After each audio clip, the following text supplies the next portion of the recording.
পর্যায় সারণীর আজকে তোদের লাস্ট ক্লাস। আমি কটা ক্লাস করলাম আজকের ক্লাস থেকে? পর্যায় সারণী থেকে 3টে ক্লাস। পর্যায় সারণীতে আজকে যে ক্লাসটা করাবো, আজকের ক্লাসটা বাকি দুটো ক্লাসের থেকে বেশি গুরুত্বপূর্ণ, কারণ ম্যাক্সিমাম কোশ্চেন এই ক্লাস থেকে আজকে যেগুলো আমি পড়াবো। আমরা পর্যায় সারণী কি জন্য পড়তে শুরু করেছিলাম? বিভিন্ন যে ধর্মগুলো আছে সেই ধর্মগুলোকে যেন সঠিকভাবে মনে রাখতে পারে, যে একটা মনের ধর্ম জানা থেকে বাকিগুলো যেন বলতে পারে। এই কারণেই পর্যায় সারণী পড়া শুরু হয়েছিল আমার। তাই জন্য তো সেই ধর্মগুলো কি এবং সেই ধর্মগুলো কি করে মনে রাখতে হবে সেটা আজকের ক্লাস, মানে মেন বিষয়টা হয়ে যাবে না। তোর মাইকটা খারাপ হয়ে গেছে, না সেটাতে করছি কতটা শোনা যাবে যাই না, কারণ মনটা ক্লাসটাকে মন দিয়ে দেয়, কারণ পরে তুই যখন রেকর্ডেড শুনবি আবার হয়তো সাউন্ডের কিছু শোনা হবে, হয়ে যাবে না। পর্যায় সারণীতে কিছু ধর্ম আছে, যে ধর্মগুলো পর্যায় বরাবর পরিবর্তন হয়, পর্যায় বরাবর বা শ্রেণী বরাবর, মোট কথা পর্যায় সারণী একটা নির্দিষ্ট পর্যায় অন্তর পরিবর্তন, সেই সমস্ত ধর্মগুলোকে আমরা বলবো পর্যাবৃত্ত ধর্ম। কি বলবো? পর্যাবৃত্ত ধর্ম। মানে যে সমস্ত ধর্মগুলো পর্যায় সারণীর দিকে প্রেডিক্ট করা যায় সোজা, তাদেরকেই বলবো পর্যাবৃত্ত ধর্ম। এরকম কিছু ধর্ম পারমাণবিক আকার, মানে পরমাণু আকার, বলতে পারছি কি বললাম? পারমাণবিক আকার অথবা পরমাণু আকার। তারপরে পরমাণু আকার বলি, পারমাণবিক আকার বলি, বা পরমাণুর ব্যাসার্ধ বলি, সবগুলো একই জিনিসকে রিপ্রেজেন্ট। ওকে। তারপরে আয়োনাইজেশন শক্তি, আয়োনাইজেশন শক্তি নাম তো শুনিস নি কোথায় আগে, বুঝিয়ে দিব বিষয়টা কি এবং পরিবর্তন কিভাবে হচ্ছে সেটাও। তড়িৎ ঋণাত্মক নাম শুনেছিস? শুনেছিস? তড়িৎ শুনেছিস? তড়িৎ ঋণাত্মক ব্যাপার। জারণ বিজারণ ধর্ম, এটা বারবার শুনিস, কিন্তু মাথায় ঢোকে না। জারণ বিজারণ বুঝিয়ে দেবে, জারণ বিজারণটাকে বুঝিয়ে দেবো, ধর্ম কিভাবে পরিবর্তন হচ্ছে সেটাও বুঝি। এরকম বেশ কিছু ধর্ম আছে যেগুলো পর্যায় সারণী থেকে প্রেডিক্ট করা যাবে, তাদেরকেই বলবো আমরা পর্যাবৃত্ত ধর্ম। এদেরকে কি বলবো আমরা? পর্যাবৃত্ত ধর্ম। কিছু ধর্ম আছে যারা যারা পর্যায় বরাবর কোনো পর্যায় বরাবর তাদের পরিবর্তন হয়নি, বা পর্যায় সারণী থেকে তাদের ধর্ম সম্পর্কে কোনো প্রেডিকশন করা যাবে না, সেই সমস্ত ধর্মগুলোকে বলবো অপর্যাবৃত্ত ধর্ম। কি বলবো দেখো? অপর্যাবৃত্ত। এরকম কয়েকটা ধর্মের নাম যদি বলি, যেমন তেজস্ক্রিয়তা। তেজস্ক্রিয়তা সম্পর্কে পর্যায় সারণী থেকে তেজস্ক্রিয়তা সম্পর্কে পর্যায় সারণী থেকে তেমন কোনো ধারণা পাওয়া যায় না, মানে তেজস্ক্রিয়তা কমে নাকি বাড়ে, কি হয় না হয় এসব কিছু বোঝা যায়। এছাড়াও এছাড়াও বলতে পারি ঘনত্ব, খুব গুরুত্বপূর্ণ এই দুটো শব্দ কিন্তু মাথায় রাখতে হবে, পরীক্ষায় প্রশ্ন আছে, আসলে শর্ট কোশ্চেন, যে দুটি অপর্যাবৃত ধর্মের নাম বলো, তেজস্ক্রিয়তা, ঘনত্ব, এরা হলো অপর্যাবৃত। তো আছে তো প্রচুর, বাট দুটো মনে রাখবে, তাহলে পরীক্ষাতে একটাই জানবে। আর তার মধ্যে খুব গুরুত্বপূর্ণ হচ্ছে তেজস্ক্রিয়। তাহলে কি বললাম এতক্ষণ পর্যন্ত? আমি বললাম যে পর্যায় সারণীতে যে সমস্ত ধর্মগুলোকে প্রেডিক্ট করা যাবে সেই সমস্ত ধর্মগুলোকে বলবো পর্যাবৃত্ত ধর্ম। এবং এরকম কিছু ধর্মের নাম বলে দিলাম তোদেরকে: পারমাণবিক আকার, পরমাণুর আকার বা পারমাণবিক ব্যাসার্ধ, আয়নাইজেশন শক্তি বা আয়নাইজেশন বিভবও যদি বলে তবুও বুঝে নিবি এক জিনিসকে বোঝাতে চাইছে, প্রায় কাছাকাছি। তড়িৎ ঋণাত্মকতা, ইলেকট্রন আসক্তি, তারপরে জারণ বিজারণ ধর্ম, এরকম প্রচুর ধর্ম আছে যেগুলো পর্যায় সারণী থেকে প্রেডিক্ট করায়। ঠিক আছে? অক্সাইডের ধর্ম, হাইড্রাইডের ধর্ম, অ্যাসিডিক নেচার, ধাতব ধর্ম, অধাতব ধর্ম, এরা কি? এরা সব হচ্ছে পর্যাবৃত্ত, পর্যায় সারণী থেকে দেখো প্রেডিক্ট। বুঝতে পেরে গেছিস এতদূর পর্যন্ত? এবার একটা পর্যায় সারণী তোদের নিশ্চয় মনে আছে, আমি দীর্ঘ পর্যায় সারণী দেখা মুখস্থ করতে বলেছি, এবং দীর্ঘ পর্যায় সারণীতে প্রত্যেকটা শ্রেণী বরাবর মৌলগুলোর নামও মুখস্থ করেছিলাম। পরিচিত সবাই বাড়িতে রিভিশন করেছিস, মুখস্থ হয়েছে? যদি আমি হঠাৎ করে জিজ্ঞাসা করি, বল 16 নম্বর শ্রেণীতে কোন মৌলগুলো ছিল, বলতে পারবি? বলতো তুমি 16 নম্বর শ্রেণীতে কোন মৌলগুলো ছিল? 16 নম্বর শ্রেণীতে oxygen, sulphur, selenium, aluminium, polonium ও এসএসসি তে পড়ে। 16 নম্বর হতে গেলে অক্সিজেন দিয়ে মাথা রাখতে হবে অবশ্যই। তুই বলতো 17 নম্বরে কি ছিল? না ছিলি? 17 নম্বরে কি ছিল বলতো? 17 নম্বর শ্রেণী কি বল? প্রথমটা ক্লোরিন ছিল। Chlorine, chlorine, bromine, iodine, astatine. তাহলে তো ক্লাসে বোরিং স্ট্রাকচার আছে বলেছিলাম। তুই বলতো 18 নম্বর শ্রেণীতে কোন মৌলগুলো ছিল? 18 নম্বর, হ্যাঁ বল। হিলিয়াম,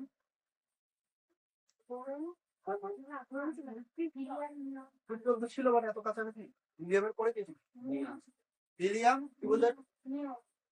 বলতে বল।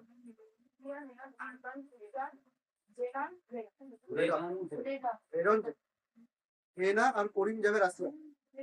এই তো মনে করছিলাম না, helium, neon, argon, krypton, xenon, radon. Radon, xenon, xenon, radon. হ্যাঁ, রাশিয়া লাস্ট, জেনন। আচ্ছা, এরকম বেশ কয়েকটা মৌলের নাম তোদের আমি পরপর মুখস্থ করে দিই, তাই না? তো এই মৌলগুলোর নাম তো জানতেই হবে, আজকে ক্লাসে বুঝিয়ে যে কেন দরকার এই নামগুলো। আমি একটা পর্যায়ে সময় বানিয়ে নিই। ধর এটা হলো 1 নম্বর শ্রেণী, এটা 2 নম্বর শ্রেণী, ঠিক আছে? 3 থেকে 12 পর্যন্ত শ্রেণীটাকে আমি দেখাবো, ছেড়ে দিলাম ফাঁকা। তারপরে এখানে যেমন শুরু করছি 13, 14, 15, 16, 17 এবং 18। ওকে, এই 3 থেকে 12 নম্বর শ্রেণীতে যে মৌলগুলো আছে তাদেরকে কি বলা হচ্ছিল? সন্ধিগত মৌল। কেন বলা হচ্ছিল? তারা একটি এদিকার কার্বন আর ওদিকের যে অ্যাসিড ধর্ম তাদের মধ্যে সংযোগ করতে হবে, এই জন্য এরা সন্ধিগত, সন্ধি রক্ষা করছে, সেই জন্য সন্ধিগত। ওকে, আচ্ছা, প্রথম যে ধর্মটা আমি তোদেরকে বলবো, প্রথম ধর্মটা হচ্ছে পারমাণবিক আকার। কি বললাম? পারমাণবিক আকার, বা আমি যদি বলি পরমাণুর ব্যাসার্ধ, তবু একই বিষয়কে বলি পারমাণবিক ব্যাসার্ধ। বুঝেছি? একটা পরমাণুর ব্যাসার্ধ এই পর্যায় বরাবর কিভাবে পরিবর্তন হয়, একটা পরমাণুর ব্যাসার্ধ এই পর্যায় বরাবর কিভাবে পরিবর্তন হয় সেটা আমাদেরকে পড়তে হবে। তো তার আগে বুঝতে হবে যে একটা পরমাণুর ব্যাসার্ধ বলতে কাকে বোঝাচ্ছে। একটা পরমাণু সাধারণত আমরা ভাবতে গেলে গোলাকার শেপই হয়, মাঝখানে কি থাকে? একটা নিউক্লিয়াস থাকে, আর চারপাশে বিভিন্ন কক্ষপথে কি হয়? ইলেকট্রন গুলো ঘুরে বেড়ায়, তাই না? একদম বাইরের কক্ষ, একদম বাইরের কক্ষ মনে করে এটা। তো নিউক্লিয়াসের সেন্টার থেকে শুরু করে বাইরের কক্ষ পর্যন্ত যে দৈর্ঘ্যটা, এটাকেই বলবো পরমাণুর ব্যাসার্ধ, রেডিয়াস। বল, বুঝতে পারলাম? এবার মজার বিষয় হলো পরমাণু বিচ্ছিন্ন অবস্থায় পাওয়া যায় না। পড়েছিস নিশ্চয়ই পরমাণুর সংজ্ঞা যখন পড়েছিল যে পরমাণু তো কখনো বিচ্ছিন্ন অবস্থায়, মানে একটা পরমাণু তুলে দেখাচ্ছে এরকম দেখাতে পারো। পরমাণু সবসময় কি থাকবে? আণবিক অবস্থায় থাকে, মানে দুটো পরমাণু, তিনটে পরমাণু এরা মিলে একটা অণু গঠন। অণুটা বিচ্ছিন্ন অবস্থায় থাকতে পারে, কিন্তু পরমাণু বিচ্ছিন্ন অবস্থায় থাকতে পারে। বুঝতে পারবেন? তাহলে একটা পরমাণুর যখন ব্যাসার্ধ মেজার করতে যাবো, নিশ্চয়ই মেজার করা যাবে না। তাহলে অল্টারনেট কোনো অপশন খুঁজতে হবে যেভাবে আমরা পারমাণবিক ব্যাসার্ধ মেজার। এরকম একটা অপশন হচ্ছে যে ধরনের দুটো পরমাণু এরকম পাশাপাশি যুক্ত হয়ে একটা অণু গঠন করে দিচ্ছে। ধরনের এটা হলো H2O, কি অণু বলেছি আমি? তাহলে দুটো হাইড্রোজেন পরমাণু আছে এর মধ্যে, তাই না? যখন এরকম অণু গঠন করবে তখন এদের যে বাইরের কক্ষটা আছে না, বাইরের কক্ষটা একটু ওভারল্যাপ করে যায়, মানে বুঝতে পারছিস কি? যে এই কিছুটা এইদিকে এগিয়ে আসলো, ও কিছুটা এইদিকে এগিয়ে, মানে এরকম হয় করবে। এই সেন্টার, এই সেন্টার, নিউক্লিয়াস, নিউক্লিয়াস এরকম একটা ওভারল্যাপ করবে। বুঝতে পারছি আমি কি বলবো? যদি ওভারল্যাপ তৈরি হয়ে যায়, আমি এদের মধ্যে একটা ডিস্টেন্স মেজার করতে পারবো। এবার এই ডিস্টেন্সটাকে যদি আমি হাফ করে দিই, তাহলে মোটামুটি পারমাণবিক ব্যাসার্ধই পেয়ে যাচ্ছি। কিন্তু বুঝতে পারছিস যে কম পাচ্ছি, কারণ ওভারল্যাপ করে কি কাছাকাছি ঢুকে গেছে। এটা যদি সেপারেট সেপারেট থাকতো তাহলে এই ডিস্টেন্সটা অ্যাকচুয়ালি মেজার করতে পারতাম। কিন্তু একে যেহেতু আমি পরমাণু বিচ্ছিন্ন অবস্থায় পাচ্ছি না, আমি আণবিক অবস্থায় পাচ্ছি, আর আণবিক অবস্থায় কিন্তু এখানে ওভারল্যাপ করে যায়, মানে একটু ডেপথ কমে যায়, একটু দৈর্ঘ্যটা কমে যায়। তাহলে টোটাল দৈর্ঘ্যটাকে মেজার করার পর যদি অর্ধেক করি, তাহলে পারমাণবিক ব্যাসার্ধ পাবো, তবে একটু কম পাবো। তো আমরা ওটাকেই পারমাণবিক ব্যাসার্ধ হিসেবে কনসিডার করে নিচ্ছি। এটা হলো সমযোজী ব্যাসার্ধ। মানে ব্যাসার্ধ বের করার বিভিন্ন পদ্ধতি আছে, তার মধ্যে এই পদ্ধতিটা আণবিক বা অণুগুলোর ক্ষেত্রে বেশি প্রচলিত, সমযোজী ব্যাসার্ধ। ঠিক আছে? যখনই পারমাণবিক ব্যাসার্ধ বলবো কি ভাববি? এই ব্যাসার্ধ। ক্লিয়ার? তো পারমাণবিক ব্যাসার্ধ কোনো একটা পর্যায় সারণীতে যদি আমি পর্যায় বরাবর যাই, এটা বাড়বে না কমবে, এই বিষয়টা বুঝতে হবে। পর্যায় বরাবর এখানে আছে হাইড্রোজেন আর এখানে আছে হিলিয়াম, নাকি? তারপরে hydrogen, lithium, lithium, beryllium, boron, carbon, nitrogen, oxygen, chlorine, neon. তারপরে sodium, magnesium, aluminium, silicon, phosphorus, sulphur, chlorine, argon. তারপরে পটাশিয়াম, ক্যালসিয়াম। বাকি দরকার পড়লে আবার করছি, শ্রেণী বরাবর মুখস্থ করেছি, তাই না? এরকম পরপর পরপর লিখে দেবো। তো পর্যায় বরাবর যদি আমি বাম থেকে ডান দিকে যাই, এটা বাম দিক তো নাকি? এটা বাম দিক, আর এটা ডান দিক। তো পর্যায় বরাবর যদি বাম থেকে ডান দিকে যায়, তাহলে পারমাণবিক ব্যাসার্ধ কমবে নাকি বাড়বে, এই বিষয়টা বুঝতে হবে। ঠিক আছে? এখানে তো দুটো মৌল আছে, এটাকে বাদ পরেরটা দেবো, এটাতে ভালো বোঝা যায়। এই যে লিথিয়াম, আমি লিথিয়ামকে যদি ড্র করতে চাই তাহলে লিথিয়ামের ভেতরে একটা নিউক্লিয়াস আছে, নিউক্লিয়াসে কটা প্রোটন থাকবে বল? 3টা প্রোটন থাকবে, 3 নম্বরে পড়ছে। আর বাইরের পক্ষে যে ইলেকট্রন গুলো ঘুরবে, এখানে কটা ইলেকট্রন? দুটো। আর এখানে লাস্ট পক্ষে থাকবে একটা ইলেকট্রন। বুঝতে পারলি কিনা বল? যদি আমি বেরিলিয়ামের কথা বলি তাহলে বেরিলিয়ামের 4টা প্রোটন নিউক্লিয়াসের মধ্যে, তাই তো? 4টা প্রোটন। বাইরের পক্ষে এখানে দুটো ইলেকট্রন থাকবে, আর বাইরের পক্ষে এখানে দুটো ইলেকট্রন। বুঝতে পারলি? একই রকম ভাবে যদি বোরনে চলে যায় তাহলে বোরনের ক্ষেত্রে কি হবে? বারবার আসবো না, শুধু একবার বিন্দু লিখে দেবে। বোরনের ক্ষেত্রে থাকবে হচ্ছে 5টা ইলেকট্রন। বোরন 5-এ আছে 5টা ইলেকট্রন। আর বাইরের কক্ষে 5টা ইলেকট্রন বলছি, 5টা প্রোটন বলছিস না? ভুলবার বলছি। 5টা প্রোটন, এখানে দুটো ইলেকট্রন থাকবে, আর বাকি 3টে ইলেকট্রন বাইরে। ঠিক আছে? এবার একটা জিনিস খেয়াল, প্রত্যেকটার কতগুলো করে কক্ষপথ আছে? দুটো করে কক্ষপথ। এটা প্রথম কক্ষপথ, আর এটা দ্বিতীয় কক্ষপথ। এরকম ভাবে তুই 2 নম্বর পর্যায়ে, এটা 1 নম্বর পর্যায়ে, এটা 2 নম্বর, 3 নম্বর, 4 নম্বর, এই 2 নম্বর পর্যায়ে যতগুলো মৌল আছে সবার কিন্তু দুটো করেই কক্ষপথ পাওয়া যায়। বোঝা গেল? আমি যদি 3 নম্বর পর্যায়ের মৌলগুলো লিখতাম তাহলে 3টে করে পর্যায়ে, 3টে করে আমি এখানে কক্ষপথ পেতাম। ক্লিয়ার আমার কথা কি বলতে চাইছি? তাহলে আপাত দৃষ্টিতে মনে হচ্ছে না যে সবার কক্ষপথের সংখ্যা যেহেতু একই, তাহলে আকারও নিশ্চয়ই একই হবে, কিন্তু আসলে তা নয়। বিষয়টা কি, এই যে বাইরের ইলেকট্রনটা আছে এটাকে তুই প্রোটনগুলো টানছে কাছে। বুঝতে পারছিস? এই কক্ষপথের উপরে 3টা প্রোটন মিলে টান দিচ্ছে, আর এই কক্ষপথটার উপরে 4টা প্রোটন মিলে টান দিচ্ছে। কে বেশি টানবে? 4টা প্রোটন বেশি টানবে। এখানে 5টা প্রোটন আছে, এরা মিলে কক্ষপথটাকে টানছে, তাহলে 5টা প্রোটন আরো বেশি করে টানবে। তার মানে কক্ষপথ গুলো কাছাকাছি চলে আসছে। যত নিচে যাচ্ছে কক্ষপথ গুলো কি হচ্ছে? কাছে চলে আসছে। বুঝতে পারছিস আমি কি বলতে চাইছি? তার মানে এদিক থেকে এদিকে গেলে কক্ষপথ কাছে চলে আসবে, মানে আকার কি হবে? কমবে। তাহলে পারমাণবিক ব্যাসার্ধ যদি আমি পর্যায় বরাবর বলি, এখানে লিখে পর্যায় বরাবর, পর্যায় বরাবর হ্রাস পায়, কমবে। বুঝতে পারলি?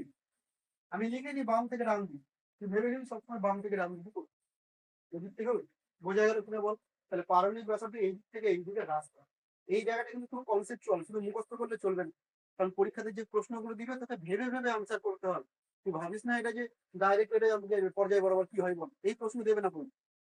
বুঝতে পারলি? ওকে। এবার শ্রেণী বরাবর, শ্রেণী বরাবর, শ্রেণী কোনটা রে? উপর থেকে নিচে। আইরে মিনাকে রুবি সাজাবে ফ্রান্স, তাই তো? বিরিয়ানি মোগলাই কাবাব সরিয়ে বাটিতে রাখ, এরকম ভাবে আরো আছে এগুলোতে। ওকে, দরকার পড়লে লিখছি পরে। দেখ, তো শ্রেণী বরাবর মানে উপর থেকে যদি নিচে যায় তাহলে আকার বাড়বে নাকি কমবে সেই বিষয়টাও বুঝতে হবে। উপর থেকে নিচে গেলে কি হবে? যদি আমি লিথিয়ামের জন্য করি তাহলে এটা লিথিয়ামের জন্য আছে, তাই তো? তার নিচে কি আছে? সোডিয়াম। সোডিয়ামের জন্য যদি করতে যাই, পরমাণু আকৃতিটা কেমন হবে দেখ সোডিয়ামের জন্য। সোডিয়ামের, সোডিয়াম কত নম্বরে আছে? 11। সোডিয়াম আছে 11। তাহলে 11টা প্রোটন থাকবে এখানে নিউক্লিয়াসের মধ্যে। আর 3 নম্বর পর্যায়ে মানে বুঝে গেছিস কটা কক্ষপথ? 3টা কক্ষপথ, তাই না? কটা কক্ষপথ? তুমি ভুলে যাস তো দরকার নেই। 11টা ইলেকট্রন করতে হবে, এখানে দুটোর বেশি থাকবে না। দুটো হয়ে গেল এখানে। এখানে 8টার বেশি থাকবে না। 1 2 3 4 5 6 7 8, 8টা হয়ে গেল। 2 আর 8 10টা, আর বাকি দেখতে পারো একটা বাইরে কখন। ঠিক আছে? এই হচ্ছে কক্ষপথ। এবার একটা জিনিস খেয়াল কর, এর বাইরে কটা কক্ষপথ আছে? দুটো। আর এর বাইরে কটা কক্ষপথ আছে? কোন কক্ষপথটা বড় হবে? এটা তুলনামূলকভাবে দূরে আছে কক্ষপথটা। মনে হতেই পারে যে ওখানে 3টা মিলে কাছে টানছে, এখানে 11টা মিলে কাছে টানছে। এই 11টা মিলে তো শুধু 2 নম্বরটাকে টানছে না, 3 নম্বরটা কেউ টানছে। বুঝতে পারলি? তাহলে কক্ষপথ যেহেতু নতুন নতুন করে জুড়ে যাচ্ছে, আমি যদি এটাকে দেখাতে যেতাম তাহলে কটা কক্ষপথ আসবে? 4টা কক্ষপথ আসতো। তার মানে এর কক্ষপথটা আরো বড় হতো, জায়গাটা আরো বড় হতো। তার মানে উপর থেকে নিচে গেলে আকার কি হচ্ছে? বোঝাতে পারলাম? শ্রেণী বরাবর উপর থেকে নিচে গেলে আকার কি হবে? বাড়বে, বৃদ্ধি পাবে। এই জায়গাগুলো দরকার। এবং 2 মার্কের প্রশ্ন এটাও দিতে পারে যে ব্যাখ্যা করো কেন হ্রাস পাবে, কেন বৃদ্ধি পাবে। আমি যা যা বলছি প্রত্যেকটা লাইন গুরুত্বপূর্ণ, সিলেবাসের বাইরে কিচ্ছু বলবো না। কারণ ওইটুকুই পড়তে বুঝতে অনেক সময় লাগে, অনেক চাপ লাগে, সেই কারণে ওর বাইরে কিচ্ছু বলে। তাহলে পর্যায় বরাবর কি হবে? হ্রাস পাবে। আর শ্রেণী বরাবর বৃদ্ধি পাবে। এই একটা যদি কষ্ট করে মনে রাখতে পারিস তাহলে বাকি যতগুলো ধর্ম আছে সবগুলোর পরিবর্তন কিন্তু সহজেই মুখস্থ করে নিবি। তুই ডাইরেক্ট বলে দিতে পারবি কি পরিবর্তন হবে না, শুধু এইটুকু রিজন যদি তোর জানা। Clear bro? আরেকবার বলে দিচ্ছি, প্রথম থেকে একটু রিভাইজ করে দিচ্ছি, কারণ প্রথমটা বোঝাটাই বেশি গুরুত্বপূর্ণ, বাকিগুলো খুব সহজ। কি বললাম? পর্যায় বরাবর বাম থেকে ডান দিকে গেলে আকার বাড়বে না কমবে, মানে পারমাণবিক ব্যাসার্ধ বৃদ্ধি পাবে না হ্রাস পাবে? তা আমরা মনে রাখবো যে হ্রাস পাবে। কেন হ্রাস পাবে? যত বাম দিক থেকে ডান দিকে যাব, কক্ষপথের সংখ্যা চেঞ্জ হবে না। কক্ষপথের সংখ্যা দুটো তো দুটোই থাকবে 2 নাম্বারের জন্য। তাহলে কক্ষপথের সংখ্যা যদি পরিবর্তন না হয়, ভেতরে নিউক্লিয়াসের মধ্যে প্রোটনের সংখ্যা বৃদ্ধি পেতে থাকছে, তাহলে প্রোটন সংখ্যা যদি বৃদ্ধি পাবে, ওরা বেশি পরিমাণে টানতে শুরু করবে, ফলে ওকে বেশি কাছে নিয়ে চলে আসবে, আকারটা কি হবে? হ্রাস পেয়ে যাবে। তাহলে পর্যায় বরাবর আকার হবে হ্রাস। আর শ্রেণী বরাবর যদি বলি, শ্রেণী বরাবর মানে উপর থেকে নিচে, ঠিক আছে? তো উপর থেকে নিচে যদি যায়, নতুন নতুন কক্ষপথ জুড়ে যাচ্ছে এদের মধ্যে। এখানে দুটো আছে, একটা আছে, তিনটা আছে, 4টা 5টা 6টা 7টা, এরকম ভাবে কক্ষপথ নতুন নতুন জুড়ে যাচ্ছে, মানে আকারটা কি হচ্ছে? বড় হয়ে যাচ্ছে। তার মানে শ্রেণী বরাবর বৃদ্ধি পাবে। মজার বিষয় হলো, তুই যদি পর্যায় বরাবর বাম থেকে ডান দিকে মনে রাখতে পারিস, ওপর থেকে নিচে সবসময় উল্টোটাই হয়। যে কোনো বৈশিষ্ট্য, এদিকে যদি হ্রাস পায় তাহলে এদিকে বৃদ্ধি পাবে, ওদিকে যদি বৃদ্ধি পায় এদিকে হ্রাস পাবে, যে কোনো বৈশিষ্ট্যের ক্ষেত্রে এটাই। বুঝতে পারলাম? তাহলে মনে রাখার বিষয় কি? একটাই, প্রথম লাইনটা শুধু এটা মনে রাখলেই হয়ে গেল। ক্লিয়ার হয়েছে? বুঝে গেছিস নিশ্চয়? তো আকারের গল্পটা শেষ। এবার একটা কথা মনে রাখিস, যখন এই পর্যায় বরাবর আকারের কথা বলছি, তখন নিষ্ক্রিয় গুলোকে ধরবো না, এগুলোকে বাদ দিয়ে দিবি। আকারের কনসিডারেশনের সময়, ব্যাসার্ধের যখন কনসিডারেশন করবো, সেই সময় এখান থেকে এইদিকে তো যাবো, আকার কমছে কমছে কমছে কমছে, কিন্তু এখানে এসে থাকবে। এটার ক্ষেত্রে আর অ্যাপ্লাই করতে যাবো না। তার কারণটা শুনে, কারণ এরা নিষ্ক্রিয় মৌল। নিষ্ক্রিয় মৌল কারোর সাথে জুড়ে না, এমনকি নিজেদের সাথে জুড়ে না, তাই না? যদি এরা কারোর সাথে না জুড়ে বা নিজেদের সাথে না জুড়ে, তাহলে অণু কি গঠন করছে? এরা পরমাণু অবস্থাতেই থাকছে। কিন্তু আমি যে ব্যাসার্ধগুলো কনসিডার করেছি, সেগুলো সমযোজী ব্যাসার্ধ, মানে আণবিক অবস্থা। বুঝতে পারছিস? তাহলে ওরা যেহেতু অণু গঠন করছে না, তাহলে ওদের ব্যাসার্ধ আলাদা রকম ভাবে হয়তো কনসিডার করছে, আলাদাভাবে হয়তো মেজার করে। তো এদের ব্যাসার্ধগুলোকে মেজার করা হয় ভ্যান ডার ওয়ালস ব্যাসার্ধ, সায়েন্টিস্টের নাম কি বললাম? Van der Waals. Van der Waals radius আছে, দরকার নেই, শুধু নামটা শোনা রাখ যে নিষ্ক্রিয় মৌলগুলোর ক্ষেত্রে আমরা ভ্যান ডার ওয়ালস ব্যাসার্ধ মেজার, ঠিক আছে? তো ভ্যান ডার ওয়ালস ব্যাসার্ধ দিয়ে মেজার করা হয় নিষ্ক্রিয় মৌলগুলোর ব্যাসার্ধ। এবার যখনই এদের ভ্যান ডার ওয়ালস ব্যাসার্ধকে মেজার করা হবে, সেই ব্যাসার্ধটা সবসময় তার আগের মৌলের থেকে একটু বেশি হবে। তার কারণ সমযোজী ব্যাসার্ধ কি কম মেজার করেছিলাম না, এখানে তো কম মেজার করেছিলাম, যেহেতু ওভারল্যাপ হয়ে গেছিল। কিন্তু ওখানে ওভারল্যাপের কোনো ব্যাপার নেই, আর ওর ক্ষেত্রে সমযোজী ব্যাসার্ধ হয় না, ভ্যান ডার ওয়ালস। তাহলে ওভারল্যাপের যদি ব্যাপার না থাকে, তাহলে আকারটা কম হয়, নিশ্চয়ই আকারটা কি হবে? বড় হবে। তাহলে এর যে কোনো পর্যায়ে যদি নিষ্ক্রিয় মৌলের কথা বলি, তাহলে তার তার আকারটা তার আগের থেকে একটু বড়ই হয়। যেমন আর্গনের আকার ফ্লোরিন থেকে একটু বড়ই হয়, নিয়নের আকার ফ্লোরিন থেকে একটু বড়ই হয়, হিলিয়ামের আকার তার আগের থেকে একটু বড়, তার আগে কেউ। তো আমার দরকার নেই বাদ দিব বা পিটবো। বোঝাতে পারলাম?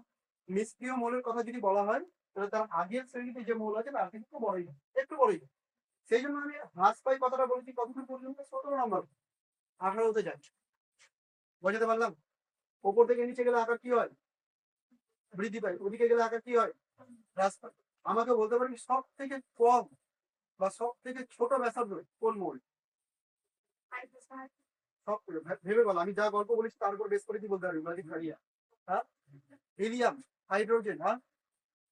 সব থেকে কম ব্যাসার্ধ, সব থেকে ছোট আকার কোন মৌল? পারবি না? ফ্লোরিন। ফ্লোরিন। আর কিছু? Hydrogen, helium, fluorine. Fluorine, helium বাদ, হাইড্রোজেন আর ফ্লোরিন। তুই ফ্লোরিন। আর তোরা কিছু বলবি? একটা আন্দাজে নিন, হাইড্রোজেন। আর ঠিক আছে, এবার আমি বলি সব। এদিক থেকে এদিকে গেলে আকার কি বললাম? কমবে, আর এদিকে গেলে বাড়বে। তাহলে ছোট তো এদিকে লাইন এসছে, ছোট ওই দিকেই এসছে, কারণ এদিকে তো বাড়ছে। এবার কোন একটা লাইনের উপরের দিকে কম, মানে এখানে কম আছে, কিন্তু ওই দিকে গেলে আরো কমবে। তাহলে এই দিক থেকে এদিকে গেলে আরো কমবে, তাহলে এইদিকে তো বড়গুলো আছে, কমগুলো কোন দিকে আছে? এইদিকে আছে। ওদের মনে হলো কি যে ফ্লোরিনটাই সব থেকে ছোট, এটাই মনে হলো, এটাই মনে হলো। অ্যাকচুয়ালি সব থেকে ছোট হচ্ছে হিলিয়াম। হিলিয়ামের আকার সব থেকে ছোট, ঠিক আছে? তুই এরকম ভাবে মনে কর যে এদিকে গেলে কমে আর এদিকে গেলে বাড়ে, তাহলে এই সাইডে গেলে সব থেকে কম হচ্ছে হিলিয়াম, আর এদিকে আবার বেড়ে যাচ্ছে, তাহলে হিলিয়াম সব থেকে কম হয়ে গেল। এখন মনে প্রশ্ন আসতে বোধ হয় ভ্যান্ডার ওয়ালস দিয়ে যে ধরবো কেন? আমি বলেছিলাম আগেরটা আগে নেই, এটার দিকে বলিনি বা এটার দিকে বলিনি, আগেরটার দিকে। কি বুঝতে পারলি? তাহলে সব থেকে যদি ছোট আকার বলা হয় কি হবে? হিলিয়াম। মনে হয় কি এর পারমাণবিক ব্যাসার্ধ সব থেকে ছোট, আর সব থেকে বড় ব্যাসার্ধ কারণে কোথায় পড়বো? ফ্রান্স। ফ্রান্স। সব থেকে ছোট কি হবে? ফ্রান্সিয়াম, কারণ ওদিকে কমে আর এদিকে বাড়ে। কম গুলো সব ওইদিকে আছে আর বেশি গুলো এইদিকে আছে, সব থেকে বেশি এটা ফ্রান্সিয়াম সব থেকে বেশি। ঠিক আছে, কিন্তু ফ্রান্সিয়াম হলো একটা রেডিও অ্যাক্টিভ এলিমেন্ট, তেজস্ক্রিয় মৌল। যেহেতু এটা তেজস্ক্রিয় মৌল, তার মানে এর আয়ুষ্কাল খুবই কম, মানে একে প্রকৃতিতে মুক্ত অবস্থায় পাওয়াই যায় না। সেই জন্য এটাকে ভুলে যাও, এটাকে বাদ দিয়ে আমরা কাকে ধরবো? সিজিয়াম। সিজিয়াম তেজস্ক্রিয়, অ্যাকচুয়ালি লজিক্যালি ফ্রান্সিয়ামই হবে, কিন্তু আমরা দিব কাকে? সিজিয়াম। যদি অপশন থাকে চারটা, তার মধ্যে সিজিয়ামও আছে ফ্রান্সিয়ামও আছে, তাহলে আনসার ফ্রান্সিয়াম করবি। চারটা অপশনের মধ্যে যদি সিজিয়াম ফ্রান্সিয়াম দুটোই থাকে, আনসার কাকে করবি? ফ্রান্সিয়াম। কিন্তু যদি অপশন না দেয়, ডাইরেক্ট জানতে চাই যে সব থেকে বড় আকার কোন বলবে, তুই বলবি সিজিএম। স্যাররা জানবো যে ফ্রান্সিয়ামটা কেন বলবি, ওর আয়ুষ্কালই নেই, ওগুলো তুমি ক্লিয়ার হলো বলা যেতে পারে। আকার সম্পর্কে পুরোটাই ক্লিয়ার হয়ে গেছে। এটা যখন বুঝে গেছি, তাহলে বাকিগুলো তুলনামূলক সহজ। এবার যে আকারের কথা, এবার যে ধর্মের কথা আমি বলবো, সেটা হচ্ছে আয়োনাইজেশন শক্তি। কি নাম বললাম? আয়োনাইজেশন শক্তি। আয়োনাইজেশন শক্তি বললেও যা কনসেপ্ট, বিভব বললেও তাই কনসেপ্ট। আয়োনাইজেশন কাকে বলে একটু বুঝে নিন। আয়োনাইজেশন শক্তি মানে হচ্ছে আয়নে কনভার্ট করার জন্য শক্তি। সোজা ভাষা, নামটার মধ্যে সবকিছু ঢুকে যাবে। আয়োনাইজেশন মানে আয়নে কনভার্ট করার জন্য যে শক্তি। আয়নে কনভার্ট করা মানে বুঝতে পারেন, ধর সোডিয়াম, সোডিয়াম থেকে একটা ইলেকট্রন যদি বের করবি, কিসে কনভার্ট হয়ে যাবে? সোডিয়াম প্লাসে কনভার্ট হয়ে যাবে। একটা ইলেকট্রন বেরিয়ে গেলে একটা প্লাস, তাই না? দুটো ইলেকট্রন বেরিয়ে গেলে দুটো প্লাস। তো এটা সোডিয়াম আয়নে কনভার্ট হয়ে গেল, যদিও ক্যাটায়নে। একটা একটা কি একটা ক্লোরিন একটা ইলেকট্রন গ্রহণ করে সিএল মাইনাসে কনভার্ট। এটা কি আয়ন? যদিও অ্যানায়ন, ওটা ক্যাটায়ন বাট আয়ন। আয়োনাইজেশন শক্তি মানে হচ্ছে যে কোনো একটা মৌলের সর্ববহিষ্ঠ কক্ষে একটা ইলেকট্রনকে বের করার জন্য যে পরিমাণ শক্তি প্রয়োজন। আমি সোডিয়ামে গেছি, ওই যে সোডিয়াম, এটা সোডিয়াম। সোডিয়ামের বাইরের কক্ষে কটা ইলেকট্রন আছে? এই ইলেকট্রনটাকে বের করতে হবে, মানে বহিষ্ঠ কক্ষেটাই, ভেতরের গুলো নয়, কিন্তু বাইরের কক্ষে। বাইরের কক্ষেটার উপর বল সাধারণত কম থাকবে, সহজে বের করা যাবে। তো বাইরের কক্ষের ইলেকট্রনটাকে বের করার জন্য আমাকে যে শক্তিটা দিতে হবে, সেই শক্তিটা হচ্ছে আয়োনাইজেশন। ইলেকট্রন গ্রহণ করার জন্য নয়, কিন্তু ইলেকট্রন বর্জন করার, তাকেই বলবো কি? আয়োনাইজেশন শক্তি। ক্লিয়ার হচ্ছে আমার কথা কি বলতে চাইছি? তাহলে আয়োনাইজেশন শক্তি বাম থেকে ডান দিকে গেলে বাড়বে নাকি কমবে, এই বিষয়টা আবার বুঝতে হবে। আর উপর থেকে নিচে গেলে বাড়বে নাকি কমবে। তো আয়োনাইজেশন শক্তি মানে ইলেকট্রন বের করার ঘটনা, তাই না? আমি একটা নিউক্লিয়াস, ভেবে আমি একটা নিউক্লিয়াস, হ্যাঁ। আমার প্রথম কক্ষপথে বসে আছে তিনজন বসে আছিস, আর তারপরের কক্ষপথে তোরা চারজন বসে আছিস, আর তারপরে লাস্ট একটা কক্ষপথ আছে, আমি সোডিয়াম ভেবে, লাস্ট একটা কক্ষপথ আছে, সেখানে আর একজন আছে, ওকে বের কর। বুঝতে পারছিস? এবার মনে কর আরো কেউ আছে, আমার মতো আরেকজন আছে, আরেকটা নিউক্লিয়াস। আমার যেমন তিনটা কক্ষপথ বললাম, ওর হয়তো দুটো কক্ষ, ওর 2 নম্বর কক্ষপথ থেকে ইলেকট্রনকে বের করবে।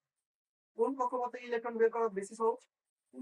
3 নম্বর থেকে, কারণ 3 নম্বর বেশি দূরে আছে। আমি চাইলেও ওকে সহজে আটকাতে পারবো না, বল দিতে পারবো না। কিন্তু 2 নম্বরটা তুলনামূলক কাছে, আমি 2 নম্বর গুলোকে যেতে পারবো, আমার কাছেই রাখবো, কাছে আছে। বুঝতে পারছিস? বল বেশি প্রয়োগ করবো। তাহলে যার কক্ষপথ যত দূরে আছে, তার থেকে ইলেকট্রন সহজেই বের করা যায়, মানে শক্তি কম দিতে হবে। বুঝতে পারছেন? ওখান থেকে ইলেকট্রন বের করার জন্য বেশি শক্তি লাগবে, অল্প শক্তি দিলেই হবে। কিন্তু যার কক্ষপথের সংখ্যা কম, যেমন দুটো কক্ষপথ নিয়েছি, ও কিন্তু ইলেকট্রন বের করার জন্য, ওর কাছ থেকে বের করার জন্য বেশি শক্তি দিবে। ক্লিয়ার হচ্ছে? তাহলে ওপর থেকে যদি আমি নিচের দিকে যাই, এর কক্ষপথ করা দুটো আর এর কক্ষপথ করা তিনটা, তাহলে এখান থেকে ইলেকট্রন সহজেই বের করা যাবে, ওর কাছ থেকে সহজে বের করা যাবে না। বুঝলেন? তার মানে এখান থেকে যদি সহজেই বের করা যায়, মানে শক্তি কম দিতে হবে, শক্তি দিতে হচ্ছে না। তার মানে আয়নাইজেশন শক্তিটা কম লাগছে, তার মানে এটার থেকে এটার কম আছে, এটার থেকে এটার কম আছে, এটার থেকে এটার কম আছে, মানে উপর থেকে নিচে গেলে আয়নাইজেশন শক্তি কম প্লাস। বুঝতে পারলাম? তাহলে আয়নাইজেশন শক্তি শ্রেণী বরাবর উপর থেকে নিচে গেলে কি হবে? প্লাস। এবার এটা মুখস্থ রাখা খুব কঠিন, কারণ একটা বৈশিষ্ট্য নেই যে হ্রাস আর বৃদ্ধি মনে রেখে দিবি। আরো বলবো, কেবল তো দুটো চলছে, আরো বলবো। সেই জন্য লজিক দিয়ে মনে রাখতে হবে যে কেন হ্রাস হবে, কেন বৃদ্ধি হবে। ভুলে গেলেও নিজে তৈরি, মাথায় ঢুকলো? ওপর থেকে নিচে গেলে কেন হ্রাস পাবে? কক্ষপথের সংখ্যা বৃদ্ধি পায়, ফলে আকর্ষণ বলটা কমে যায়, সহজে ইলেকট্রন বের করা যায়, শক্তি দিতে হয় মানুষ। ওকে, এই বরাবর কি হয়? এই বরাবর যখন যাবো, প্রত্যেকে দুটো করেই কক্ষপথ আসে, এমন না যে কক্ষপথ কমছে বা বাড়ছে। এরও দুটো আছে, এরও দুটো, এরও দুটো, প্রত্যেকের দুটো করেই আছে। কিন্তু এদের ভেতরে প্রোটন সংখ্যা বাড়ছে। এর 3টে তো এর 4টা, এর 5টা, এর 6টা। তো যত প্রোটন সংখ্যা বাড়বে তত আঁকড়ে ধরে রাখবে, শক্তি তত বেশি হয়েছে। বুঝতে পারলাম? তার মানে ইলেকট্রনকে সহজে বের করা যাবে না। এখানে যত সহজে বের করা যাবে এখানে সহজে বের করা যাবে যাবে না। এখানে প্রোটন বেশি হয়ে গেছে, ওরা বেশি বেশি করে টেনে রাখছে। তার মানে এর থেকে এর বেশি শক্তি লাগে, এর থেকে এর বেশি শক্তি লাগে। তাহলে এদিক বরাবর কি হবে? আশা করি বুঝে দিতে, বুঝে যেতে তো ভালোই লাগে, বুঝে সবাই দেয়। পড়া দিতে গিয়ে সমস্যা। এমন কোনো পড়া থাকে না যে মানুষজন বোঝেন, সবাই বোঝে সব। তুমি যখন পড়া নিতে যাই তখন আর কেউ পড়া নেই। যাই হোক, তাহলে আয়োনাইজেশন শক্তির কথা বলে দিলাম। বল সব থেকে বেশি আয়োনাইজেশন শক্তি কার? সব থেকে বেশি কার বেশি? হিলিয়াম। Helium sure? আমার এক্সপ্রেশন ভুলভাল থাকবে, আমার এক্সপ্রেশন দেখে ভয় পাবেন। তোদের মতো বল, বল না, যদি বাই চান্স লেগে যায় মার তরকারি। হিলিয়াম, হিলিয়াম, হিলিয়াম, হ্যাঁ হিলিয়াম। হিলিয়ামের আকার সব থেকে ছোট না? ওই কি ছাড়বে, ওর কাছে আছেই কম, আকারও ছোট, একদম কাছেই আছে, দেখতে পাচ্ছি ওই দেখতে অনেক কান থাকলেই বল প্রয়োগ করো। তাহলে এর ক্ষেত্রে বেশি শক্তি প্রয়োগ। সেই জন্য আয়োনাইজেশন শক্তি কার বেশি? হিলিয়ামের বেশি। কার কম? ফ্রান্সিয়ামের কম। ফ্রান্সিয়ামকে ভুলে যেতে হবে, রেডিও ওকে নিয়ে এক্সপেরিমেন্ট করা হয়েছে। শিখে বুঝে গেল? ওকে, তাহলে দুটো ধর্ম হয়ে গেল, তুমি বুঝবে। 3 নম্বর ধর্ম হচ্ছে তড়িৎ ঋণাত্মক। নাম শুনেছিস আগে? শুনিস? তড়িৎ ঋণাত্মকতা, ইলেকট্রোনেগেটিভিটি। তড়িৎ ঋণাত্মক, তড়িৎ ঋণাত্মকতা মানে ধর দুটো মৌল আছে, হাইড্রোজেন আর ক্লোরিন, হাইড্রোজেন আর ক্লোরিন। এরা কি করে বলতো? ইলেকট্রন শেয়ার করে, একটা দিয়ে দেবে ইলেকট্রন শেয়ার করে। হাইড্রোজেনের বাইরে কটা ইলেকট্রন আছে? একটা। আর ক্লোরিনের বাইরে কটা আছে? ক্লোরিনের বাইরে কটা? আমি দেখি গেল, হাইড্রোজেনের পরমাণু ক্রমাঙ্ক একই আছে, আর ক্লোরিনের কত? ক্লোরিন হচ্ছে 17। তার মানে 2,8,7। বাইরে কটা আছে? 7টা ইলেকট্রন। এর দরকার কটা? দরকার কটা? এর দরকার কটা? এর একটা দরকার, তবে দ্বৈত পূর্তি হয়ে যাবে। আর ওর একটা হয়ে গেলে অষ্টপূর্তি হয়ে যাবে। ও দ্বৈত চাই, ও অষ্ট চাই। এই কি দীর্ঘ বুঝলি? এমনিতেই না দিয়ে কি একদম ভিখারি নিশ্চয়ই হয়ে যাবে? তাহলে কি করবে? এমন ভাবে কাজ করবে না দুজনেরই কাজ। এই কি করবে? একটা ইলেকট্রন ওকে শেয়ার ও ব্যবহার করতে পারবে, আর ওর কাছ থেকে একটা এ নিয়ে নেবে, এও ব্যবহার। ঠিক আছে? এরও দ্বৈত পূর্তি হয়ে যাবে, এও সন্তুষ্ট, ও সন্তুষ্ট। তার মানে কি হবে বিষয়টা? হাইড্রোজেন এখানে একটা ইলেকট্রন ছিল, ক্লোরিনের 1, 2, 3, 4, 5, 6, 7। ঠিক আছে, বাইরের পক্ষে 7টা ছিল। তাহলে এরা দুজন মিলে এই ইলেকট্রনটাকে ব্যবহার করে। ঠিক আছে, ব্যবহার করতে গেলে হাইড্রোজেন বলবে দেখ আমারও দুটো আছে, আমিও শান্তিতে বসবাস করছি। ক্লোরিন বলবে দেখ আমারও 8টা আছে, আমিও শান্তিতে বসবাস করছি। তাই তো এদের মধ্যে হয়ে গেল সমযোজী বন্ধন, মানে ইলেকট্রন শেয়ার করছে। বুঝতে পারলাম? এবার এই যে ইলেকট্রনটা শেয়ার করেছে, ক্লোরিন আর হাইড্রোজেন দুজনের শক্তি নিশ্চয়ই আলাদা আলাদা হবে, তাই না? যে এই ইলেকট্রন জোড়টাকে নিজের দিকে একটু বেশি টেনে রাখতে পারবে, তার পরিক্রিয়াত্মকতা বেশি। বুঝতে পারলে আমি কি বলতে দিয়েছি? দুটো আলাদা আলাদা পরমাণু, দুজনের ইলেকট্রনকে আকর্ষণ করার ক্ষমতা আলাদা আলাদা। তো যে নিজের দিকে একটু বেশি পরিমাণে টেনে রাখতে পারবে তার তড়িৎ বেশি। তাহলে তড়িৎ কাকে বলে? বন্ধনে আবদ্ধ ইলেকট্রন জোড়কে নিজের দিকে আকর্ষণ করার ক্ষমতাকে বলে তড়িৎ। যে যত বেশি আকর্ষণ করবে তার তড়িৎ তত বেশি। বোঝা গেছে? বুঝতে পেরে গেছিস? এবার বিষয়টা বুঝতে হবে যে তড়িৎ কমে নাকি বাড়ে, কোন দিকে গেলে কি পর্যায় বরাবর। প্রথমে বাম থেকে ডান দিকে, পর্যায় বরাবর বাম থেকে ডান দিকে গেলে আকারের কি পরিবর্তন হয়েছিল? এই থেকে এইদিকে গেলে আকার কি হয়েছিল? কমে গেছিল, তাই না? আর এদিকের গুলো আকার বেশি ছিল। তো ধরে নেই সোডিয়ামের সাথে ক্লোরিন, সোডিয়াম এদিকে আছে, ক্লোরিন ওদিকে আছে, হ্যাঁ, সোডিয়ামের সাথে ক্লোরিন এই দুজনের বিক্রিয়া, দুজন একসাথে জুড়ে আছে। সোডিয়ামের বাইরের কক্ষে কটা ইলেকট্রন আছে? একটা, এই যে দেখতে পাচ্ছিস একটা, এটা সোডিয়াম। আর এটা কি ছিল? এটা লিথিয়াম। আর ক্লোরিনের বাইরের কক্ষে কটা আছে রে? এখানে একটা আছে। তাহলে সোডিয়াম কি করবে? এই একটা ওকে দিয়ে দেবে, আর ক্লোরিন ওই একটা নিয়ে অষ্টপূর্তি করবে, তাই ধরে নে যদি এখানে আয়নীয় বন্ধন তৈরি হয়ে যাচ্ছে, আমি বোঝানোর সুবিধা করি, ঠিক আছে, শেয়ার করে নিয়েছো, ধরে নে শেয়ার করে না কিন্তু হ্যাঁ, বাট আমি বোঝানোর সুবিধা তো বলছি, ধরে নে শেয়ার। তাহলে কি করবে, এই যে ক্লোরিন এই ইলেকট্রন জোটটাকে নিজের দিকে বেশি পরিমাণে পায়। কেন? কারণ সোডিয়ামের তুলনায় ক্লোরিনের আকার ছোট, সোডিয়ামের আকার বড় না, আর ক্লোরিনের আকারটা ছোট। তাহলে একটা এরকম বড় আছে সোডিয়াম, আর একটা ক্লোরিন আছে এরকম ছোট, বুঝতে পারলে? এখানে যে ইলেকট্রনটা আছে আর এখানে যে ইলেকট্রন, সোডিয়াম এই ইলেকট্রনটাকে নিজের দিকে টানতে চাইছে, আর ক্লোরিন এই ইলেকট্রনটাকে নিজের দিকে টানবে। কে বেশি টানবে? ক্লোরিন না, ক্লোরিনের কাছে আছে, যত কাছে থাকবে তত ভালো টানতে পারবে। তাহলে এর পরিচয় বেশি, এর পরিচয় কম। তার মানে আকার ছোট হয়ে গেলে পরিচয় বেশি, আকার ছোট হয়ে গেলে পরিচয় মনে থাকবে কিনা, আকার দিয়ে মনে রেখে দিতে পারলাম। তাহলে এদিকে আকার কমছে মানে পরিচয় কি হচ্ছে, বা এদিকে যা হবে এদিকে কি হবে, উল্টো হ্রাস পাচ্ছে। বুঝতে পারলেন? আমি নিষ্ক্রিয় গ্যাসের কথা বললাম, কেন বললাম? নিষ্ক্রিয় গ্যাস কেনই বা কাউকে টানবে, ও তো নিষ্ক্রিয়, কার সাথে বিক্রিয়া করবে, ওর করার ইচ্ছাই নেই, নিজেই নষ্ট করবে। তাহলে ওর টানাটানির কোনো ব্যাপারই নেই, সেখানে ওর প্রয়োজনীয়তা কথা ধরবি না, ওর প্রয়োজনীয়তা কথা জিরো, প্রয়োজনীয়তা কথা এতদূর পড়ে। এবার আমি যদি তোকে জিজ্ঞাসা করি, বলতো লিথিয়াম রেডিয়াম বোরন কার্বন আর করি এই মৌলগুলোর মধ্যে সব থেকে বেশি প্রয়োজনীয়তা কি,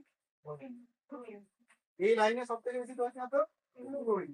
আচ্ছা আমাকে বলতো এই লাইনের মধ্যে সব থেকে বেশি প্রয়োজনীয়তা কি, এটা beryllium, magnesium, calcium, calcium, barium, radium.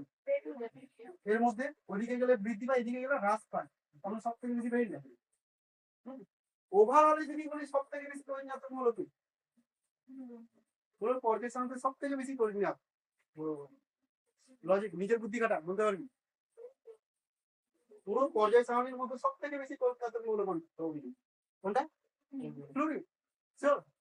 হ্যাঁ ফ্লুইড, দেখলে আমার এক্সপ্রেশন দেখি ভুল হয়। তো ফ্লুইড হচ্ছে সব থেকে বেশি প্রয়োজনীয়তা, কারণ এদিকে গেলে প্রয়োজনীয়তা বাড়ে, তাহলে যত বেশি আছে সবাই এদিকেই আছে, আবার উপর থেকে নিচে গেলে কমে যায়, তাহলে এদিকে তো যাওয়া যাবে না, বৃদ্ধি এটা বিলিয়নকে নেবো না, কারণ নিষ্ক্রিয় মধ্যে পড়ে গেছে, কাউকে টানাটানি করে, ঠিক আছে, চুপচাপ থাকে হবে, ব্যাস হয়ে গেল। প্রয়োজনীয়তা সব থেকে বেশি, কার সব থেকে কম নেই, ফ্রান্সিয়া মুসলিম, এদের সব থেকে কম। ওকে, তড়িৎ কথা বুঝিয়ে দিলাম, কটা বৈশিষ্ট্য হলো, তিনটে বৈশিষ্ট্য, আকার, আয়োনাইজেশন শক্তি, তড়িৎ ঋণাত্মক, ঠিক আছে। পরে একবার আমি পুরোটাকে রিভাইজ করিয়ে দিচ্ছি। তারপরে একটা ধর্ম আছে, এই ধর্মটা খুব গুরুত্বপূর্ণ, মানে এটা প্রচুর মিস্টেক করাই, এবং আমি শেখানোর পরও আমি ভেবে রাখছি যে করবি হবে, চেষ্টা করবো খুব ভালো করে বোঝানো, বাট মন করছি যে ভুল করবি, কারণ জায়গাটা এরকম জটিলটাই, সেই জন্য একদম মনটা এদিকে করে দেয়, উল্টা পাল্টা চিন্তা ভাবনা, ডিপ্রেশন, টেনশন যা কিছু করে না, কি লিখা হবে, বিজ্ঞান বিজারণ, জারণ বিজারণ, জারণ বিজারণ ধর্ম পর্যায় বরাবর কিভাবে পরিবর্তন হয় এটা যদি বুঝতে হয়, আগে তো এটা বুঝতে হয় জারণ মানে কি, বিজারণ মানে কি, এটা আগে বুঝতে হবে।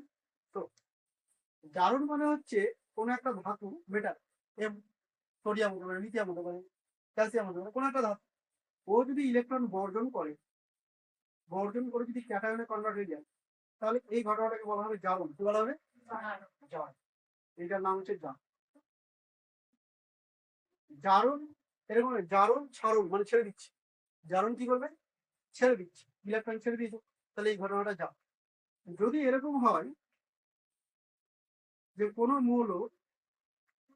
মৌল ধরনের এক্স, ও একটা ইলেকট্রন গ্রহণ করে এক্স মাইনাসে কনভার্ট হয়ে গেল, তাহলে এটা কি হলো, সহজ ভাষায় ইলেকট্রন ছেড়ে দেওয়া জারণ, আর ইলেকট্রন গ্রহণ করা বিজারণ। মনে থাকবে তো, জারণ ছাড়ন ছেড়ে দেবে, জারণ ছাড়ন ছেড়ে দেবে, আর বিজারণ কি হবে, ঠিক উল্টো, ইলেকট্রনটাকে গ্রহণ করবে। বুঝতে পেরেছিস? এবার দেখ, পর্যায় বরাবর বাম থেকে ডান দিকে যদি যায়, তাহলে কি হবে, ইলেকট্রন গুলোকে খুব কাছে টেনে রাখবে, তাই ছাড়তেই যাবে না, কারণ আকার ছোট হবে, বেশি পরিমাণে অ্যাট্রাক্ট করে রাখবে। ভালো করে শুনুন, পর্যায় বরাবর বাম থেকে ডান দিকে গেলে কি হবে, আকারটা ছোট হয়ে যাবে, ইলেকট্রন গুলো একদম কাছাকাছি, আমার বুকের কাছে, আমি ছাড়বো, আমি ধরে, বুঝতে পারছি? তাহলে এই দিক থেকে এদিকে গেলে ইলেকট্রন যদি সহজে না ছাড়ে, মানে ইলেকট্রন সহজে ছাড়তে চাইছে না, তাহলে কোন ধর্মটা বেশি হচ্ছে, জারণ না বিজারণ, বিজারণ ধর্মটা বেশি, তাই তো? এটা তো মনে হচ্ছে আসলে জারণ ধর্মটা বেশি, ভুলিয়ে গেল। কেমন হয়ে গেল? বুঝলাম বলছি এবার শুনে নে, তোদের গল্পটা শুনে নে। আমি এই কারণেই তোদের একটু দ্বন্দ্বে ফেললাম, যাতে এখনই ভুলটা করিস, পরে যখন ভুল করতে যাবি স্কুলে পড়বি, ভুলটা এখনই করে। তুই জারণ মানে বুঝে গেলি যে ইলেকট্রন সহজে বর্জন কর, আর বিজারণ মানে ইলেকট্রন গ্রহণ কর। যদি ইলেকট্রন সহজে বর্জন করে তাহলে জারণ করছে, আর ইলেকট্রন যদি গ্রহণ করে তাহলে বিজারণ করছে। কিন্তু এখানকার থেকে তো এখানে ইলেকট্রন সহজে ছাড়বে না, তাই না? তার মানে জারণ ঘটছে না এখানে সহজে, তার মানে বিজারণ ধর্ম বেশি বলবি। কিন্তু ধর্মটাকে এরকম ভাবে ধরা হয় না। জারণ বিজারণ কথাটা যেমন একটা আলাদা ওয়ার্ড, জারণ ধর্ম আর বিজারণ ধর্ম এই ওয়ার্ডটা যখন আমি ধর্ম কথাটা উল্লেখ করছি, বুঝতে পারবো? যদি শুধু জারণ বিজারণ বলতাম তাহলে ঠিকই বলেছি, কিন্তু আমি বলেছি জারণ ধর্ম। ওকে, এবার গল্প শোন। ধর তুই ভদ্র ছেলে, চুপচাপ বসে থাকিস, আমি তোকে উস্কাচ্ছি, তাহলে উস্কানি কাকে বলি? উস্কানি মাস্টার কি তুই না আমি? আমি, তুই তো চুপচাপ বসে আছিস, আমি তোকে উস্কে দিচ্ছি, তাহলে আমি উস্কান। তো সেই রকম তোর জারণ ঘটছে না, আমি তোর জারণ ঘটিয়ে দিচ্ছি, তাহলে আমার জারণ ধর্ম বেশি, আমার উস্কানোর ক্ষমতা বেশি। তুই উস্কাতে চাস না, তুই তোকে আমি উস্কে দিচ্ছি, তাহলে আমার উস্কানোর ক্ষমতা বেশি। ঠিক সেরকম ভাবে তুই জারিত হতে চাস না, কিন্তু আমি তোর জারণ ঘটাচ্ছি, তার মানে আমার জারণ ধর্ম বেশি। আমি জারণ করছি না, কিন্তু আমি তোর জারণ ঘটাচ্ছি। তোর জারণ ঘটাচ্ছি মানে তোর কাছ থেকে ইলেকট্রনকে বর্জন করিয়ে দিচ্ছি। জারণ ঘটছে মানে কি? তোর জারণ ঘটছে মানে কি? তোর কাছ থেকে ইলেকট্রন বর্জন হচ্ছে, কিন্তু কে হেল্প করছে? আমি করছি। তাহলে জারণ ধর্ম আমার বেশি, আমি তোর জারণ ঘটিয়ে। বুঝতে পারলাম? মাথায় ঢুকেছে?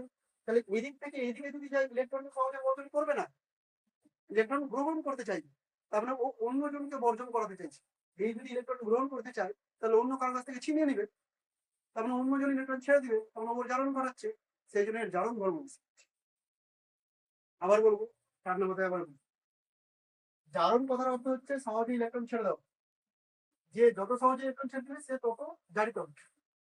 কিন্তু জারণ ধর্ম মানে তা নয়। জারণ ধর্ম মানে যে অন্যের ইলেকট্রনকে সরাতে সাহায্য করে। বুঝতে পারবেন? তাহলে আমি আস্তিকের ইলেকট্রন ছিল, আস্তিক ইলেকট্রন সহজে ছাড়তেই চাইনি। আস্তিক হচ্ছে এই মোলর, ও সহজে ইলেকট্রন ছাড়তেই চাই, আর আমি হচ্ছে এই মোলর। ঠিক আছে? আমি কি করবো? ওকে এখান থেকে ইলেকট্রন ছাড়বো। সরি, ভুল বললাম। এটা হচ্ছে আস্তিক, ও সহজে ইলেকট্রন ছাড়তে চাই না। ঠিক আছে? কিন্তু এর পাশে অন্য কোনো একটা মৌল আছে যে ইলেকট্রন ছেড়ে দিবে, দিয়ে ওকে দেবে, তাই না? তাহলে আস্তিক থাকার জন্য ওই মৌলটা ইলেকট্রন ছেড়ে দেবে। যদি এই না থাকতো তাহলে ওই ইলেকট্রনটা ছাড়তো না। সেই জন্য আস্তিকের জারণ ধর্ম বেশি, কিন্তু এর জারণ ঘটেনি। এর জারণ ধর্ম বেশি, কিন্তু এর জারণ ঘটেনি। কার জারণ ঘটেছে? ওই মৌলটার, যে ওর পাশে ছিল। বুঝতে পারলাম? এইভাবে মনে রাখি। জারণ ধর্ম এইদিকে যা হবে, এইদিকে ঠিক তার উল্টো হবে। তাহলে এইদিকে জারণ ধর্ম কি হচ্ছে? বৃদ্ধি পাচ্ছে। ওপর থেকে নিচে কি হচ্ছে? হ্রাস। জারণ, জারণটা যেমন হলো, বিজারণটা ঠিক উল্টো। এদিকে জারণ ধর্ম বৃদ্ধি পেয়েছিল, তাহলে বিজারণ ধর্ম এদিকে কি হবে? হ্রাস পাবে। আর এদিকে বিজারণ ধর্ম বৃদ্ধি পাবে। মনে থাকবে এবার বিষয়টা? লজিকটা যদিও মনে না থাকে, তো এই ট্রিকটা মনে রাখ যে বৃদ্ধি আর হ্রাস কমিত। যখন তারা ক্ষার ধাতুর বৈশিষ্ট্য পড়ছিলি, নিশ্চয়ই এই লাইনটা পড়েছিস যে ক্ষার ধাতুগুলো উত্তম বিজারক, তারপরে এদের বিজারণ ক্ষমতা বেশি। এরা উত্তম বিজারক, এদের বিজারণ ক্ষমতা বেশি, তারপরে ওদের বিজারণ ক্ষমতা কম। তাহলে এইদিকে গেলে বিজারণ ক্ষমতা হ্রাস পাচ্ছে, মানে এইদিকে গেলে জারণ ক্ষমতা বৃদ্ধি পাচ্ছে। হয়ে গেল যেভাবে মনে হয়। বুঝতে পারছি? ওদের ওই বৈশিষ্ট্য দিয়ে আবার বলে দিচ্ছি, ক্ষার ধর্মের বৈশিষ্ট্য কি বলছিলাম? যে এরা উত্তম বিজারক। এখান থেকে সবগুলো তৈরি। এরা যদি ভালো বিচারক হয়, তাহলে ওদিকে খারাপ বিচারক। তাহলে বিচারণ ধর্ম ওদিকে কি হচ্ছে? হ্রাস পাচ্ছে। তাহলে জারণ ধর্ম ওদিকে কি হচ্ছে?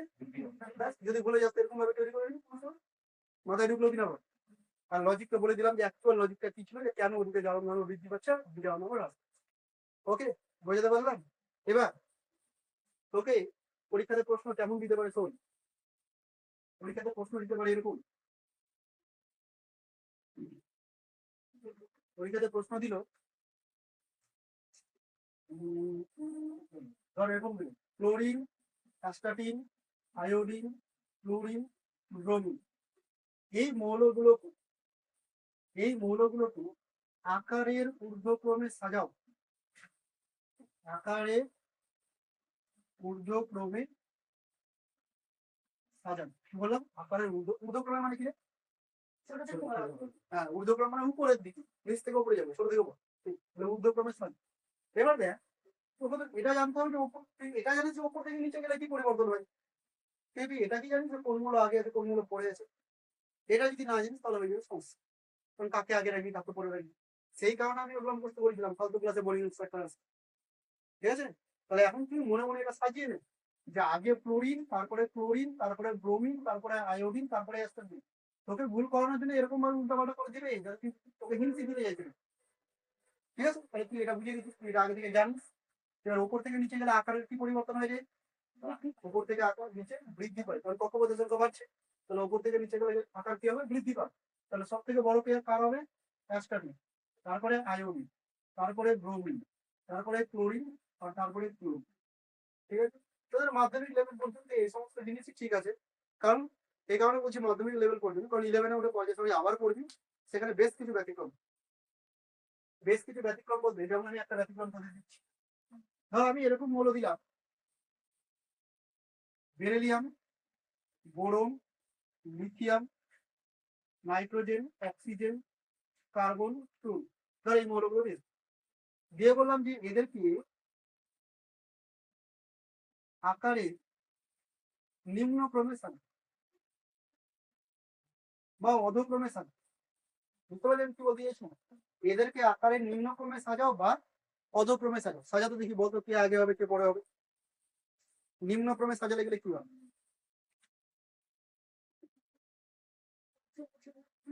এদিক থেকে এদিকে গেলে কি হয়? হ্রাস পায়। তাহলে সব থেকে বড় কে? সব থেকে বড় লিথিয়াম। সব থেকে ছোট কে? ক্লোরিন, তাই না? নিম্ন ক্রমে বলছি আমরা নিচের দিকে যাচ্ছি। Lithium, beryllium, boron, carbon, nitrogen, oxygen, chlorine. নিয়ম জেনে ধরবোই না, নিয়ম তো বলা যাবে না। বোঝা গেল নিশ্চয়ই? এইভাবে আকারের ক্রমে আমরা সাজিয়ে নিতে পারি। এবার তোকে তো এটা বুঝতে হবে নাম দেখে যেটা পর্যায় বরাবর আছে মৌলগুলো না শ্রেণী বরাবর আছে, তার জন্য মুখস্থ না, যেগুলো আগের ক্লাসে মুখস্থ করেছি। ধর তোকে এরকম একটা প্রশ্ন দিল, এই যে মৌলগুলো লিখে দিয়েছে এই মৌলগুলোকে আয়োনাইজেশন আয়োনাইজেশন আয়োনাইজেশন এ ঊর্ধ্বক্রমে সাজা দেখি। আয়োনাইজেশন আর ঊর্ধ্বক্রমে সাজা দেখি পারি। আয়োনাইজেশন এর ঊর্ধ্বক্রমে, হ্যাঁ একই হবে, উল্টো হবে। এদিক থেকে এদিকে গেলে আয়োনাইজেশন শক্তি কি হবে? বৃদ্ধি পাবে। সব থেকে বেশি এর না, এদিকে গেলে এদিকে গেলে কি হবে? বৃদ্ধি পাবে, তাই না?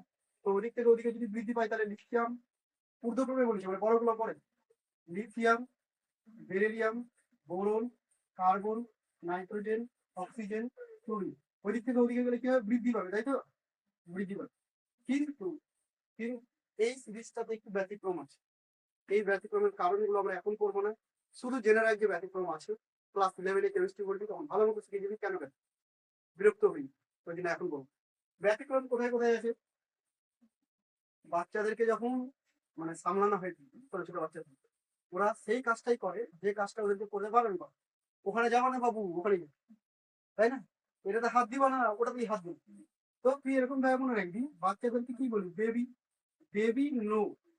এটা যদি মনে রাখতে পারিস তাহলে তোর কাজটা ভালো হবে। বেরিলিয়াম আর বোরন এদের যে রেঞ্জটা ছিল এটা হঠাৎ করে উল্টো না। এবং নাইট্রোজেন আর অক্সিজেন এদের যে রেঞ্জটা ছিল সেটা হঠাৎ করে উল্টো। বাকি যা আছে তেমন। আয়নাইজেশনের ক্ষেত্রেই শুধুমাত্র এরকম বেশ কয়েকটা সিরিজ আছে, সব দরকার নেই, যেটা তোদের পরীক্ষার জন্য দরকার সেটাই বলেছে। লিথিয়াম থেকে শুরু করে ক্লোরিন পর্যন্ত বৃদ্ধি তো পাবে, কিন্তু কোথায় কোথায় চেঞ্জ হবে মনে রাখবি? বেবি নো, এ বি, ঠিক আছে? নো মানে বাচ্চাকে বলছিস ওখানে না আছে। তো এরকম ভাবে মনে রাখবি, তাহলে দেখবি ভুলটা হচ্ছে না, যে কার কার ক্ষেত্রে পরিবর্তন। ঠিক আছে? বে টু বি নো, সুন্দর কিনা বল, মনে রাখার মতো, আর পরীক্ষাতে এটা ভুল হবে না। এদের দুজনের ক্ষেত্রে শুধু লেস দ্যান গ্রেটার দ্যান উল্টো কাজ হয়ে গেল। ঢুকলো মাথায় কি কি পরিবর্তন? এই কিছু জিনিস বোঝার জন্য আমরা দুদিন ধরে পর্যায় সারণী চ্যাপ্টার থেকে পড়েই যাচ্ছি। পর্যায় সারণী কি, পর্যায় সারণী কি, ধাতু মানে কোনগুলো কি ধর্ম, এই সমস্ত জিনিসগুলো পড়ছি। কিছু অ্যাডিশনাল বিষয় বলে দিচ্ছি যেগুলো বইতে লেখা নেই, জানো তো। এই দিকে যে মৌলগুলো থাকবে সেই মৌলগুলো হচ্ছে ধাতব ধর্ম বেশি। তো খেয়াল করে এদিকে ধাতু আছে, সোডিয়াম ধাতু, ম্যাগনেসিয়াম ধাতু, পটাশিয়াম ধাতু, ক্যালসিয়াম, এগুলো সব ধাতু। তাহলে এই দিকে যারা থাকবে তাদের ধাতব ধর্ম বেশি, ওই দিকে যারা থাকবে তাদের অধাতব ধর্ম, মানে ধাতব ধর্ম কম, তাই না? এদিকে ধাতু আছে ওইদিকে অধাতু আছে, মনে থাকবে। আমি যদি তোকে বলি পর্যায়ক্রমে বাম থেকে ডান দিকে গেলে ধাতব ধর্ম বৃদ্ধি পায় নাকি হ্রাস পায়? ব্যাস, বোঝার দরকারই নেই। কারণ তুই ছবিতেই বুঝে যাবি, মনে মনে ভাবি ও এদিকে ধাতুগুলো থাকে ওদিকে অধাতু থাকে, তাহলে ধাতব ধর্ম হ্রাস পায়, তাই হলো এরকম ব্যাপার। যদি তোকে বলি ওপর থেকে নিচে গেলে, ভালো করে শুনবি ভুলে যাবে, ওপর থেকে নিচে গেলে অধাতব ধর্ম বৃদ্ধি পায় না হ্রাস পায়? ওপর থেকে নিচে গেলে অধাতব ধর্ম বৃদ্ধি পায় নাকি হ্রাস পায়? সবার কাছে শুনতে চাই, অধাতব ধর্ম ওপর থেকে নিচে গেলে বৃদ্ধি পায় না হ্রাস পায়? পরিবর্তনই হয়, পরিবর্তন তো হবে। এদিকে গেলে অধাতব ধর্ম কি হতে হবে? বৃদ্ধি পেত, আর এদিকে গেলে হ্রাস পেত। বোঝা গেল? একটা এবার থেকে একটা অটোমেটিক, আশা করি বুঝিয়ে দিতে পারবো। হাড় ধাতু কোন দিকে আছে? এদিকে। হাড় ধাতু কোন দিকে আছে? এদিকে। তাহলে এদিকে খারাপীয়তা বেশি, ওদিকে খারাপীয়তা কম। তাই বলে একটা বৈশিষ্ট্য। খারাপীয়তা এইদিকে বেশি মানে আম্লিকতা এদিকে কম, ওদিকে আম্লিকতা বেশি। বুঝতে পারলাম নিশ্চয়? বল সব থেকে বেশি তড়িৎ ঋণাত্মক মৌল কি? সব থেকে বেশি তড়িৎ ঋণাত্মক মৌল ক্লোরিন। ক্লোরিন, ক্লোরিন হচ্ছে তড়িৎ ঋণাত্মক। ক্লোরিন নামটা শুনে কেমন নেগেটিভ নেগেটিভ লাগছে, ঠিক আছে? আর সব থেকে বেশি আয়োনাইজেশন শক্তি হিলিয়াম। হিলিয়ামের আয়োনাইজেশন শক্তি হাই, হিলিয়াম হাই। সব থেকে ছোট আকার হিলিয়াম, আকার ছোট কার হিলিয়াম। দেখ গুলি গেছে কিন্তু বাড়িতে এগুলো রিভাইজ করতে হবে। হিলিয়ামের আকার কম, হিলিয়ামের আয়োনাইজেশন শক্তি বেশি, ক্লোরিনের তড়িৎ ঋণাত্মকতা বেশি, ফ্রান্সিয়ামের আকার সব থেকে বড় বা সিজিয়ামের আকার সব থেকে বড়, এর তড়িৎ ঋণাত্মকতা সব থেকে কম, এর আয়োনাইজেশন শক্তি সব কম এরিয়া আছে, ঠিক আছে? যে তিনটা বলি, বাকি জারণ বিজারণ গুলো ভাবে চিন্তা করে নেবো। বলতো এগুলোর মধ্যে থেকে সব থেকে বেশি জারণ ধর্ম কার আছে? জারণ ধর্ম সব থেকে বেশি ফ্লোরিন। ফ্লোরিনের জারণ ধর্ম সব থেকে বেশি, তাই না? এদিক থেকে এদিকে গেলে জারণ ধর্ম বৃদ্ধি পায়, কিন্তু ওখানে জানি না। ওই বর্জন গ্রহণের সাথে ওর কোনো সম্পর্ক আছে? ও এমনিতেই নিষ্ক্রিয়, ওকে সেপারেট করে রেখেছে, ভিন্ন হয়ে গেছে আগে থাকতে। তাহলে ফ্লোরিনের সব থেকে বেশি। আর সব থেকে কম জারণ ধর্ম ফ্রান্সিয়াম, তো বলা যাবে না, বেচারাকে পাওয়াই যায় না, কি ওকে নিয়ে গবেষণা করে ওদের সেই জন্য। বোঝা গেছে নিশ্চয়? বুঝে গেছিস পুরোটা? এরপরের দিন আমি এরকম বুঝে বুঝেই তোদের কাছ থেকে পড়াই। শুধুমাত্র উত্তর বলে দিলে হবে না, আমাকে এক্সপ্লেন করতে হবে কেন, ওই কেনটা বাড়ি থেকে পড়ে গেছে। ওকে।